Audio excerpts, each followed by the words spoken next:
जळगावच्या धरणगाव पोलीस ठाण्याअंतर्गत एक खळबळ माजवणारी घटना घडली आहे. रील स्टार असलेल्या मुलाची पित्यानंच हत्या केल्याची घटना समोर आली आहे. यानंतर पित्यानं स्वतः आत्महत्या करून आपलं जीवन संपवलंय.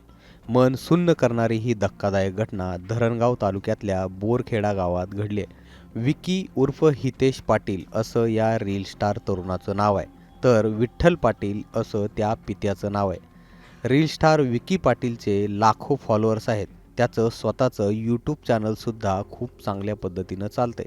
कौटुंबिक कारणामुळं तो माजी सैनिक असलेल्या वडील विठ्ठल पाटील यांच्यापासून वेगळं राहत होता.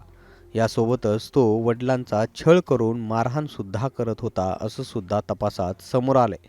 हितेश हा वारंवार दारू पिऊन सातत्यानं वडिलांना मारहाण करायचा. यालाच कंटाळून विठ्ठल पाटील यांनी विकीची हत्या केली आणि त्याचा मृतदेह पुरून टाकला. यानंतर विठ्ठल पाटील यांनी आत्महत्या केली. या घटनेचा तपास जळगाव पोलीस करत आहे. मयत विठ्ठल सखाराम पाटील हे मयत होते त्याच्यामध्ये. आणि त्या आकाश मृत्यूचा तपास सुरू असताना त्याच्यामध्ये मयताच्या खिशामध्ये एक सुसाईड नोट मिळाली होती. त्याच्यामध्ये त्यांनी त्यांच्या मुलाचा हितेश पाटील यांचा नावाचा उल्लेख करून त्याला त्याच्या मरणाला मी जबाबदार आहे असं म्हणून त्याची जे मृतदेह आहे तो मी एका धरणापूरला आहे असं सांगितलं होतं. आणि त्या अनुषंगाने मग पोलीस आता तपास पथक काम करत असताना आजूबाजू एरियाचा शोध घेत असताना एका ठिकाणी संशयित जागा मिळून आली. तर नेहमीच्या प्रोसिजरप्रमाणे त्या ठिकाणाचा करण्यात आलं. तर त्यामध्ये एक मैतीस नावाची बॉडी मिळून आली आणि ती हितेश पाटील यांची असल्याचे त्यांच्या नातेवाईकांनी ओळखलेलं आहे.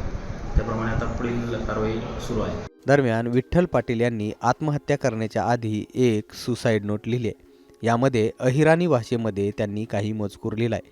हितेशच्या मौतना जबाबदार मीच आहे. त्याला रात्री 2 वाजता धरणात बुजवून आलो आहे. किती दिवस मुलाच्या हातचा मार खाऊ, सॉरी, असं विठ्ठल पाटील यांनी या सुसाईड नोटमध्ये म्हटलंय. रील स्टार विकी पाटील याचं यूट्यूबवरती स्वतःच्याच नावानं एक चॅनल आहे, जे चांगल्या पद्धतीनं रन करत आहे. विकी पाटील हा एक फेमस रील स्टार मानला जायचा.